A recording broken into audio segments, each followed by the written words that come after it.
지금 아브라함이 하란에서 쭉 와서 세겜 땅 모래 상수리 나무 옆에다가 여호와의 제단을 쌓고 여호와를 부른 거예요.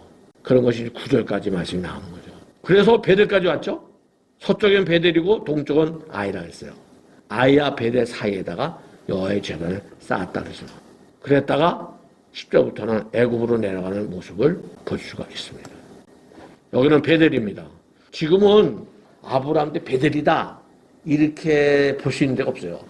예루살렘 같은 경우에는 성전, 다윗성 이런 게 지금 다 발굴이 돼 있거든요. 베델 같은 경우에는 좀 그렇지 않습니다. 이쯤이 베델이다. 아, 베델이라고 하는 것이 이렇게 생겼구나. 그렇게 생각하시면 될 것 같은데요. 베델이죠? 베델. 또 야곱의 바위. 이쪽 지역이 지금 베델이다 하는 것을 알 수가 있는데요. 여기도 창세기 여기 25장이 아니에요. 여기 35장 7절이에요. 거기에다가 제단을 쌓았는데 이름을 갖다가 엘베델. 엘베델은 뭡니까? 베델의 하나님이라는 뜻이야. 에서를 피해서 하나님이 나타나신 하나님을 만난 그 장소라는 거예요. 이렇게 지금은 돌무더기로 나와 있어요. 옛날 베델이라는 거죠. 이렇게.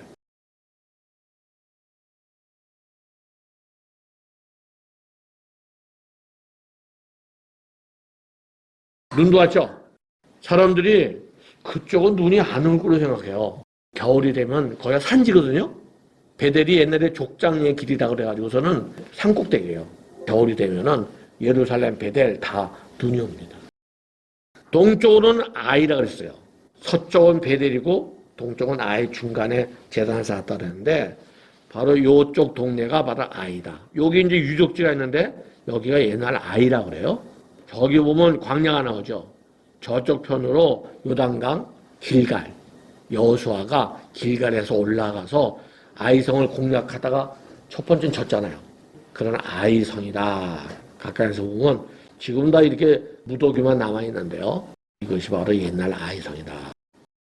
10절부터 20절까지는 아브라함이 애굽으로 내려가게 됩니다. 아브라함은 기근을 피해서 애굽으로 갔죠. 또 목숨을 지키기 위해서 아내 사례를 누이라고 속인다. 아브라함이 75살에 하란 땅을 떠났잖아요. 사라는 10년 차이에요. 100살에 사라 90살이 났으니까 이삭을 65세고 여기까지 몇 년 지나면 따지면 60대 후반이에요. 그런데 그 당시에는 늙지도 않나 봐. 이쁘다고 바로가 데려가 그런 거 아니에요. 사라를. 그 당시에는 뭐 미세먼지도 없고 모든 자연환경이 좋으니까 사람이 쉬 늙고 그러지 않은 것 같아. 데려갔는데 하나님께서 징계하시니까 사실 아브라함이 실수한 거지. 자기 누이라고 그러니까 바로왕이 데려갔단 말이죠. 그런데도 하나님은 바로에게 재앙 내리고 아브라함은 더 많이 또 주셔. 아니 뒤로 넘어져도 되네. 야 이게 이렇게 돼야 되는데 아브라함 참 복된 사람이다. 어떻게 이렇게 잘 될 수 있을까? 그 땅에 기근이 들었으므로 아브라함이 애굽에 거류하려고 그리로 내려갔으니 기근이 심하였더라. 애굽 사람들이 여인이 심히 아리따움을 보았고 데려간 거죠. 여호와께서 아브라함의 아내 사레의 일로 큰 재앙을 내리신지라. 이런 걸 보면서 하여튼 위에 어떻든 간에 주의 종을 대적하면 안 돼. 어떤 얘기 들어보면요 정말 목사님 잘못하더라고. 말씀도 인간적으로 가르치고 교인이 죽겠는 거야. 그러면 전에 아는 교인들이 전화를 해요. 목사님 죽겠어요. 우리 목사님이 이래요. 그러면 저는 항상 그래도 목사님을 대적하면 안 된다. 그렇다고 목사님 대적하면요 하나님은 그 사람을 징계한다니까. 하여간에 그 사람은 하나님의 종이야. 하나님이 하실 일이야. 교인이 할 일이 아니야. 오히려 그걸 위해서 기도를 해야지. 그걸 내 인간적으로 이렇게 판단하고 그러면 안 된다 그 말이죠. 다시 또 돌아왔는데 베델로 돌아왔어요. 여기서 조카 롯과 이제 땅 가르기 하죠. 아브라함은 네게브를 거쳐 베델로 올라왔다. 그런데 이게 점점 가축이 많아지니까 갈등이 생긴 거죠. 그래서 땅 가르기 하자. 롯은 여호와 동산, 애굽 땅과 같은 그런 소돔을 선택하고요. 아브라함은요, 하나님께서 동서남북을 바라보라. 그래서 그 땅을 그와 그의 자손의 영원한 소유로 주시며 자손의 번성을 약속하셨다. 근데 아브라함은 또 헤브론으로 옮겨서 거기서 또 여호와께 제단을 쌓았다. 이에 롯이 눈을 들어 요단 지역을 바라본 즉. 이 바라보다. 우리도 그래요. 우리가 지금 이거 모니터를 봤어요. 테레비, 모니터 알고 있잖아요. 바라보다라는 말에는 그걸 인식하다, 감찰하다. 롯이 눈을 들어 요단 지역을 본 거예요. 그걸 인식한 거야. 그랬더니 그 땅이 물이 넉넉한 게 여호와의 동산 같고 애굽 땅과 같았다는 거예요. 롯이 본 거예요. 근데 여기 보세요. 소돔 사람은 여호와 앞에 악하여 큰 죄인이더라. 이 말씀은 소돔은 온통 악으로 물들었다고 말씀을 하고 있는데 롯은 그걸 못 보는 거야. 자기 눈으로 보니까 여호와의 동산 같고 애굽 땅 같아. 아, 글로 가야 되구나. 삼촌, 이 땅으로 갈게요. 이 얼마나 어리석은 겁니까? 내 눈으로 바라보는 거 가면 안 돼요. 결국에는 롯은 빈손 들고 쫓겨나온 거잖아요. 악하며 소돔성 사람들이 큰 죄인이었더라. 이 죄인이 핫타. 그래서 속죄제, 죄를 사하는 제사를 핫타트라 그래요. 큰 죄요. 큰 죄인. 메워도, 메가. 큰 죄인이야. 소돔 사람들은 정말 악하고 큰 죄인이다. 그 말은 소돔성이 완전히 악으로 확 물들었다는. 이게 물던 이 소돔성을 갖다가 롯은 못 본 거야. 여러분 지금 이 시대를 봅니까? 교인이 한 100명만 되면요. 완전히 부경화요. 100명, 150명 정도 되면은 해외여행 다 다니면서 거기 안주하는 거야. 그래서 지금 세상이 정말 까맣게 빨갛게 다 물들어 가는데도 못 보는 거야. 예수님이 500년, 1000년 있다가도 안 오신다는 거야. 더 있다 오신다는 거야. 전혀 목사님들이 감각이 없어. 세상이 지금 이제 마지막 환란 초입, 재난의 시작이 들어가 있어요, 지금. 전염병이나 이런 기후 재난이나 이 막 대통령들 뭐 이런 총리 이런 사람들 이상해지잖아, 지금. 이게 지금 세상이 이렇게 변해가는 거지 마지막 때 됐기 때문에 그런 거거든. 전혀 그거를 분별을 못 하는 거야. 많은 목사님들이. 그 예수님께서 내가 올 때는 노아의 때 갔다 그랬잖아요. 노아 때 사람들 전혀 몰랐어요. 그때는 비 오는 것도 몰랐으니까. 계속 시집가고 장가고 먹고 마시고 죽였단 말이에요. 그 오늘날 비가 툭툭 떨어진 거야. 아니 하늘에서 물방울이 떨어지네? 그땐 때가 이미 늦었어. 왜? 노아가 벌써 일주일 전에 들어왔거든. 하나님 닫아 놓았기 때문에 안 된다 이거지. 지금 우리가 깨어 있어야 됩니다. 그리고 이런 말 안 하게 되면은 나중에 하나님께서 우리 심판합니다. 너를 지지라고 내가 종으로 삼았는데 왜 안 지냐? 그런데 롯이 아브람을 떠난 후에 여기 보세요. 여호와께서 솔로몬, 여호와께서 다윗에게, 여호와께서 이사야에게 뭐 그런데 이게 여러분들 어느 날 다르게 보여야 돼. 롯이 아브람을 떠난 후에 롯은 자기 눈으로 본 거잖아요. 그런데 아브람은 여호와께서 이게 꼭 들어가. 여호와께서 바울은 비두니아로 가려고 그랬어요. 그것도 자기 생각으로 가는 게 아니고 비두니아가 지금 어디냐면은 아르메니아라는 나라가 있어요. 아라라산 쪽에. 그쪽으로 가서 내가 복음을 전해서 그 나라가 우리 유대인들을 전도해서 그렇게 이제 마지막 때를 이루려고 바울이 생각하고 비두니아를 가려고 그랬던 거야. 그런데 하나님께서 막으시잖아. 반대편 유럽 쪽으로 무시아로 내려가서 청년 환상을 보면서 유럽으로 건너가게. 그러니까 그쪽으로 가려고 했던 바울이 환상이 보이니까 이 하나님 뜻이구나. 항상 믿음의 사람들은 여호와께서 지시하는 대로. 여호와께서 잘 기억을 하세요. 여호와께서 아브라함에게 너는 눈을 들어서 동서남북을 다 바라보라는 거예요. 너는 눈을 들어 바라보라. 보이는 땅을 내가 너와 내 자손에게 주리니 영원히이라. 이것이 이제 정식적으로 첫 번째 약속이에요. 창세기 13장. 하나님께서 아브라함에게 이 가나안 땅을 너와 네 자손에게 주시겠다고 그런 거야. 영원히 이르리라. 너는 아브라함이죠? 아브라함? 또 내 자손에게 주리니 있죠. 자손이 누구예요? 예수 믿는 사람? 아니 우선은 유대인들이죠. 저 이스라엘 사람들. 그런데 바울이 이걸 갖다 이렇게 얘기했어요. 갈라디아서 3:16절에 이 약속들은 아브라함과 그 자손이 말씀하신 것인데 여섯을 가리켜 자손들이 하지 아니하시고 오직 한 사람을 가리켜. 지금 바울이 이걸 얘기하는 거예요. 자손들이라 하지 아니하시고 한 사람을 가리켜 내 자손. 너와 내 자손. 이런 것이 히브리 사고거든요. 여기에 다 들어가. 유대인도 들어가고 믿음으로 우리도 들어가는데 바울은 이걸 갖다가 내 자손이라 하셨으니 곧 그리스도라. 여기서 자손이 그리스도 예수님이에요. 예수님이 이 땅을 주신다는 거예요. 그래서 영원히 이르리라.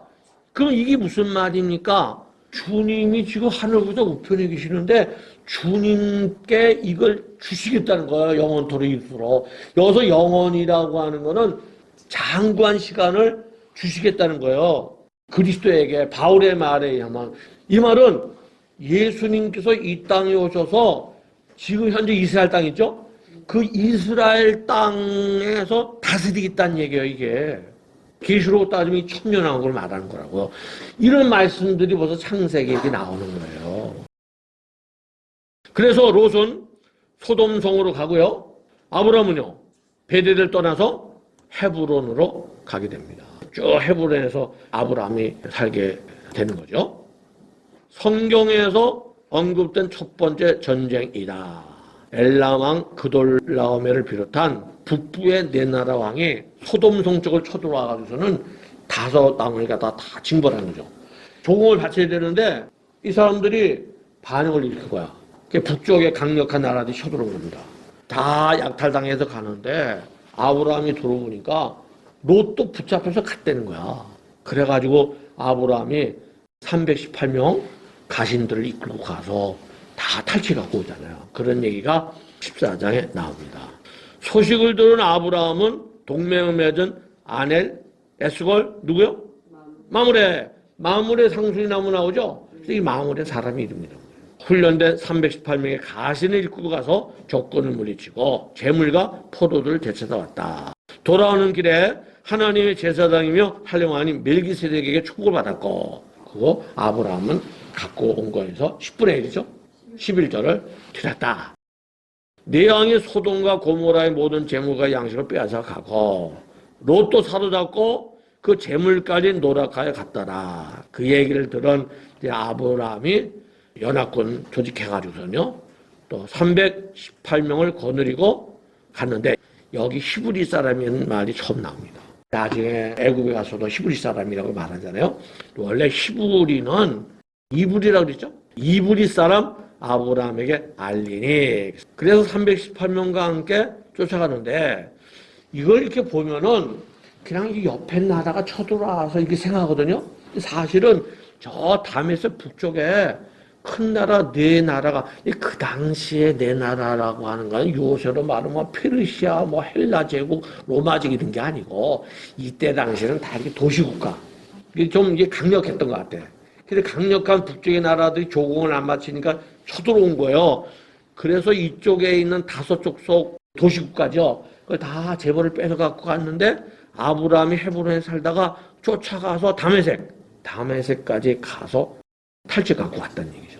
근데 돌아올 때 살렘 왕 멜기세덱이 떡과 포도를 가지고 나왔으니 그는 지극히 높으신 하나님의 제사장이었더라. 멜기세덱이 아브라함에게 축복하여 이르되 천지의 주되시어 아브라함에게 복을 주옵소서 이렇게 말을 했는데요. 지금 이 멜기세덱이 살렘 왕이잖아요. 샬렘이 뜻이 뭐 샬렘 다 이게 모음만 틀려서 그렇지 평화라는 뜻이에요. 살렘이라는 말은 평화라는 뜻도 있고 완전하다, 안전하다 다 뜻이 있단 말이죠. 샬렘이 내게 오게 되면은 두려워하지 않는 거지. 그리고 하나님께서 뭔가를 완벽하게 내게 주시는 거야. 멜기세덱이 샬렘 왕인데 이 샬렘이 원래는 예루살렘이에요. 지금은 예루살렘인데 이 샬렘이라는 이 도시가 뜻을 풀이하면은 완전한 도시야. 완전한 도시라고 하는 거는, 평화의 도시라고 하는 거는 전혀 전쟁이 없는, 그 안에 살고 있는 사람들이 편안한. 그러니까 이제까지 예루살렘은 진정한 살렘이 아니야. 그걸 뺏으려고 얼마나 많은 전쟁이 있었어요, 예루살렘을. 진정한 살렘 왕은 마지막 오시는 예수님이에요. 예수님이 그 살렘 왕이 되면은 정말 이제 예루살렘은 안전하고 완전한 도시가 되는 거죠. 그 살렘 왕 멜기세덱이 떡과 포도를 가지고 나왔는데요. 멜기세덱이 히브리 말로는 말키체데크예요. 말키는 멜레크를 갖다 이렇게 줄여서 말한 거예요. 멜레크 왕이에요. 몰렉 있죠? 암몬신이죠? 몰렉이 멜레크에서 나온 거예요. 체데크는 뭡니까? 의로움, 의의 왕이라는 뜻이죠. 말키체데크. 멜기세덱은 의의 왕이다. 의의 왕이 누구시죠? 예수님이죠. 그럼 멜기세덱이 예수님이야. 예수님의 그림자라고 그러잖아요. 히브리서 7장에 나오잖아요. 예수님의 그림자라는데 저는 제 생각에는 예수님이야. 내가 볼 적에는 그림자보다도 멜기세덱이 의의 왕이거든요. 의의 왕은 한 분이야. 그래서 멜기세덱이 내가 볼 적에 예수님이야. 이게 시공을 초월해서, 물론 예수 2000년 전 오셨지만은 제가 앞으로 출애굽기 때 말씀드리겠지만은 예수님과 함께 이스라엘 백성이 나왔어요. 모세가 반석을 쳤죠.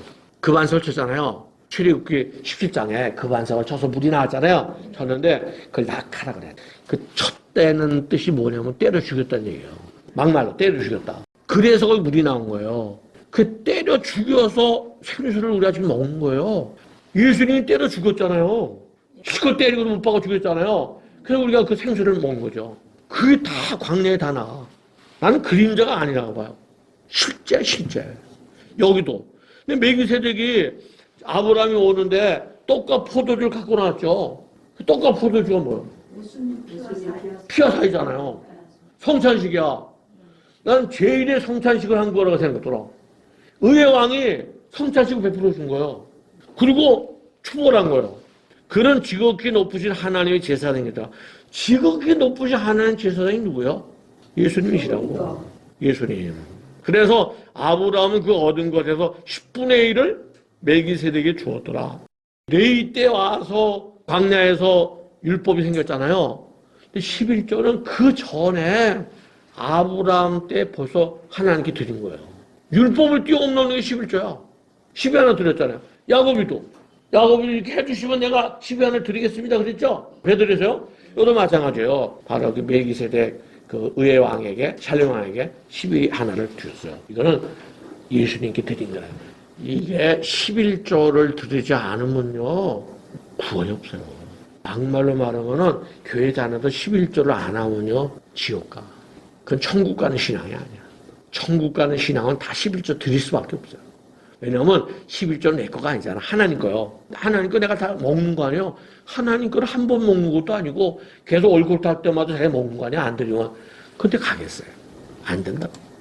거선 이게 뭡니까? 소돔왕이 물품은 내가 가져라. 그러니까 아브라함이 나중에 네 거 먹었다고 치부할까 봐 할까요? 네게 속한 것은. 근데 이 소돔왕이 영적으로만 사탄이요. 사탄이가 영혼은 주고 물건은 가져라. 지금 똑같잖아. 사탄이가 우리에게요. 물건 다 써. 니들을 영만 갖겠다는 거야. 이게 사탄의 수법이잖아요. 지금. 똑같아요. 그냥 아브라함은 씁니까? 네게 속한 것은 속한 것이 콜이에요. 콜이란 말은 전체를 뜻하는 거야.